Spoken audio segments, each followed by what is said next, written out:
ভিডিওটি দেখার পরে যদি ভিডিওটি ভালো লেগে থাকে অবশ্যই সাবস্ক্রাইব করতে ভুলবেন না। এডুকেশনাল ক্রিয়েটিভিটি চ্যানেলে সকলকে স্বাগত। আজ যে আপডেটটি দেবো আপনাদের 2022 ও 2017-তে প্রশ্নভুল মামলা নিয়ে আপডেট দেবো।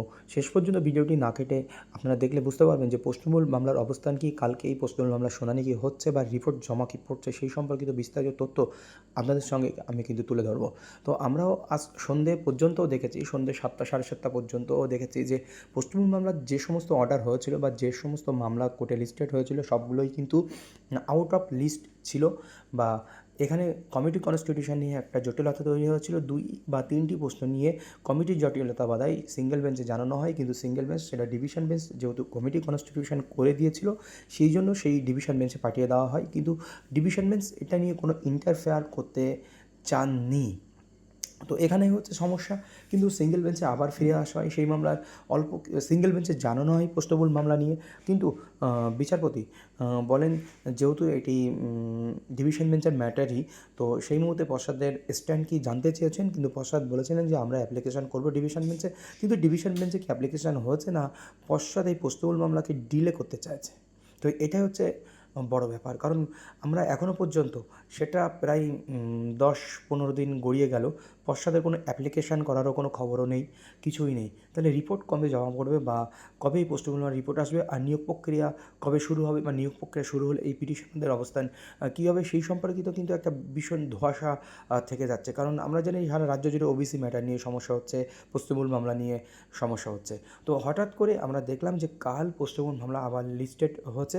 তো কোর্ট নম্বর 19 জাস্টিস বিশ্বজিৎ বসুর এজলাসে আবারও আগামীকাল প্রশ্নভুল মামলার শুনানি হবে। সেই প্রশ্নভুল মামলার শুনানিতে পশ্চাৎ কী জানাবে, যে তাদের ডিভিশন বেঞ্চে অ্যাপ্লিকেশন করা নিয়ে কতটা এগিয়েছে, কিন্তু ডিভিশন বেঞ্চ তো একটা ডিসিশন দিয়ে দিয়েছিল, তাহলে আবার কিসের অ্যাপ্লিকেশন, আবার কিসের সিদ্ধান্ত, এখানেও একটা প্রশ্ন কিন্তু চলে আসবে।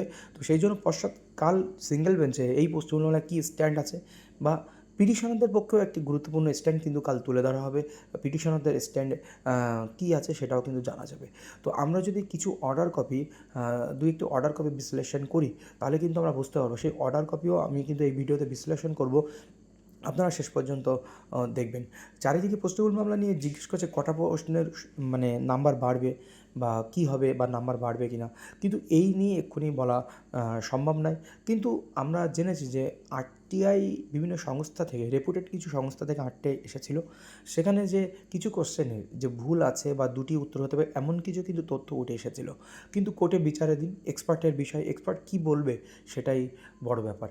পিটিশনাররা নাম্বার পাবে না সবাই নাম্বার পাবে, তার প্রমাণ আমি কিছু কিছু দিয়েছিলাম। তো সেই ব্যাপারেও কিন্তু ধোঁয়াশা থেকে যাচ্ছে। কোর্ট বিচারাধীন বিষয়ে সিদ্ধান্ত নেওয়াটা কিন্তু ঠিক নয়, এটা হচ্ছে ব্যাপার। আপনাদের কিছু কিছু প্রশ্নের উত্তর দেওয়ার চেষ্টা করলাম, কিন্তু কাল কী হতে চলেছে সেটা কিন্তু আমরা বিস্তারিত জানতে পারবো। আমরা তার আগে দুটো অর্ডার কপি প্রশ্নভুল মামলা, এই রিসেন্ট অর্ডার কপি কিন্তু আমরা দেখে নেব। চলুন আমরা দেখে নিই, তাহলে কিছুটা হলেও ব্যাপারটি বুঝতে পারবো। আমরা যদি আগামীকাল 6ই মার্চ এই মামলা লিস্টেড হওয়ার কথা ছিল, সেই অনুযায়ী লিস্টেড হয়েছে। সো এই মামলার রিপোর্ট কী জমা পড়বে এই নিয়ে কিন্তু অনেক প্রশ্ন রয়েছে, কারণ এখনও কমিটি কনস্টিটিউশনই ঠিকভাবে হয়নি, ডিসপিউট যেগুলো ছিল, তাহলে কী হবে সেটা জানবো। কিন্তু কালকের কজ লিস্ট আমরা দেখে নিই। কালকের কজ লিস্টে ঠিক 15 নম্বর মামলা যেটি রয়েছে WPA 2820/5/2024 বৈশাখী পুরকাইটাইন ORS versus state of West Bengal, এই মামলাটি কিন্তু লিস্টেড হয়েছে প্রশ্নভুল মামলা।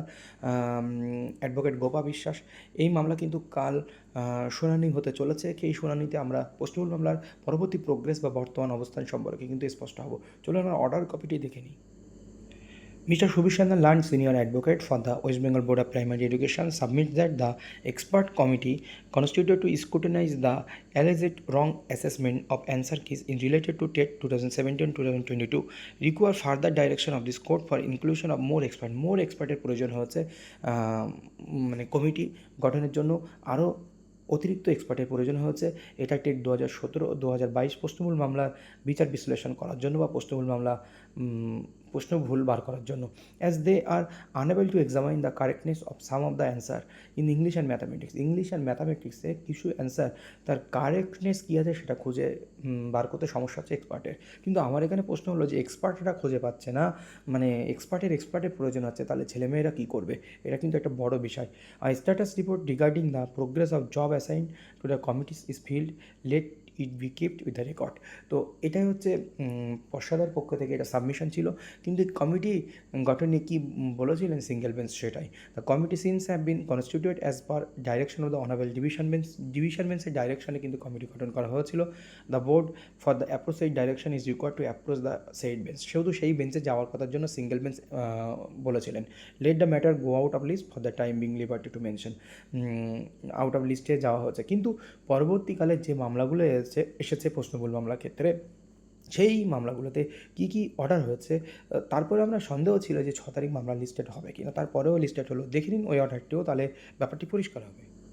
আরেকটি অর্ডার কপি যেটি রিসেন্টলি হয়েছে order, the matter relates to alleged wrong question in TET 2022, the committee constituted to scrutinize the allegation has not yet fill its report. Committee constituted হয়েছে to scrutinize the allegation, যে allegation বা যে অভিযোগ রয়েছে তার জন্য committee গঠন হয়েছে স্ক্রুটিনাইজের জন্য। Has not yet fill its report, তাদের রিপোর্ট এখনও জমা করেনি। কিন্তু রিপোর্টটা জমা হবে কী করে? কমিটি কনস্টিটিউশন তো হয়নি, পর্ষদের তো এখানে সদিচ্ছাই নেই। যাই হোক, এটাই বলা যেতে পারে। এই হচ্ছে প্রশ্নমূল মামলার বর্তমান অবস্থান। এবার কাল কী এর প্রোগ্রেশন রয়েছে বা কী সিদ্ধান্ত রয়েছে পর্ষদের বা পিটিশনারদের পক্ষে কী সিদ্ধান্ত, বিস্তারিত তথ্য কিন্তু আমাদের সামনে পরিষ্কার হয়ে যাবে। ধন্যবাদ, আজ এই পর্যন্ত। পরবর্তী ভিডিওতে আবার কথা হবে।